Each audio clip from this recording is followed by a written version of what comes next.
BRTC counter কোথায় আর এখানে না যাত্রীদের এখন আবার ওখান থেকে বৃষ্টির ভিতরে যে লাগেজপত্র কে নিয়ে যাবে? এই ভোগান্তিটা এটা কোনো ক্রমেই মানার মতো না। একজন আইসে দেশ বেঁচে গেছে ইয়া আবার কারা আবেহেরা কি করবে এর কোনো খবর নাই। গুলিস্তান বাংলাদেশের সবচেয়ে ব্যস্ততম শহর, যেখানে প্রতিদিনই মুখরিত হয় কয়েক লক্ষ মানুষের পদচারণায়। এখানে সবচেয়ে দুর্ভোগ পোহাতে হয় যে বিষয়টি নিয়ে, সেটি হচ্ছে দীর্ঘদিনের তীব্র যানজট। তবে এই সমস্যাটি নজর এড়ায়নি বর্তমান প্রধানমন্ত্রী তারেক রহমানের। পরিস্থিতি বিবেচনা করে তিনি জানান গুলিস্তান বাস টার্মিনালের স্থান পরিবর্তনের। তার নির্দেশনার পর গুলিস্তান বাস টার্মিনালের স্থান পরিবর্তন করা হলেও থেমে নেই হেলপারদের চিরাচরিত হাঁকডাক। রাজধানীর অন্যতম ব্যস্ত জায়গা গুলিস্তান বাস টার্মিনাল। প্রতিদিন হাজারো যাত্রীর পদচারণায় মুখর থাকে এই এলাকা। তবে সাম্প্রতিক অভিযানের পর আগের তুলনায় অনেকটাই বদলে গেছে টার্মিনালের চিত্র। বাস টার্মিনালের চিত্র বদলে গেলেও কমেনি যাত্রীর ভোগান্তি।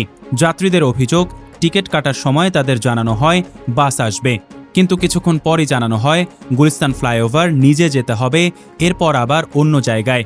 এভাবে আমাদেরকে হয়রানি করছে বাসের সহকারী কন্ট্রাক্টররা। এইটা যদি জানতো তাহলে বাসা দিন তো আমাকে একাকে ছাড়তো না।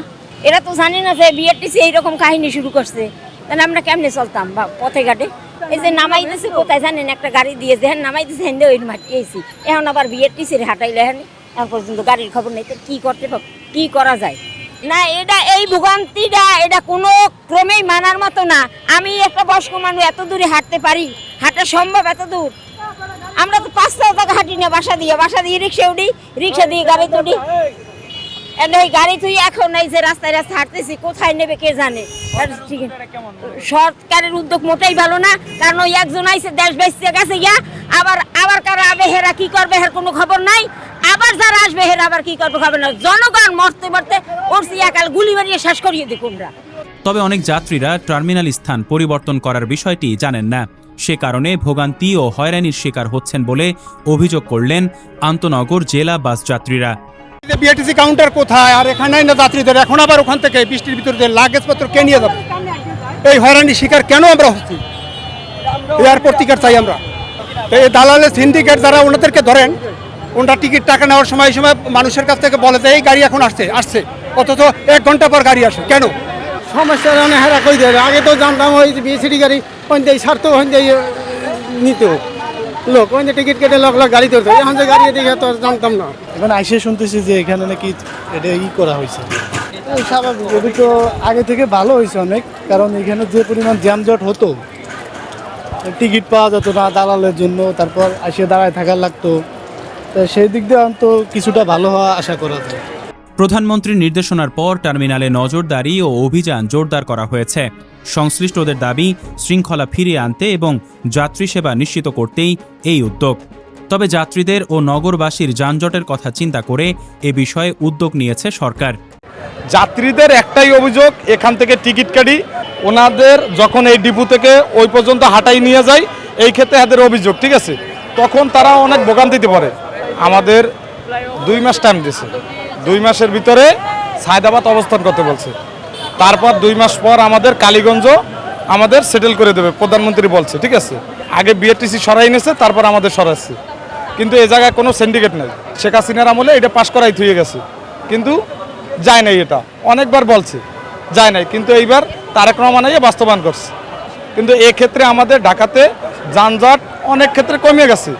অসুবিধা আমাদের আরো তার বেশি অসুবিধা। গাড়ির গুলিস্তান ঢুকতে পারতেছে না, ওই অনেক দূর হাঁটাই নিয়ে ধরেন যাত্রী নিয়ে যাইতেছি। ধরেন যাত্রীরা এমনি অসুস্থ যাত্রী থাকলে তাদের তো নেওয়া সম্ভব না, তাদের একটা হয়রানিতে পড়ছে, আমরাও একটা হয়রানিতে পড়ছি। আমরা না পারতেছি ঠিকমতো কাউন্টার খুলতে, না পারতেছি টিকিট বিক্রি করতে। সরকার তো বিআরটিসি নিষেধ দেয় না, এটা পাবলিকের নিষেধ দেওয়া হয়েছে। নিষেধে সব গাড়ি সরাইতে হলে বিআরটিসি সরাইতেছে। বাস টার্মিনাল স্থানান্তর করা হয়েছে, কিন্তু যাত্রীদের ভোগান্তিটা বেড়ে গেছে।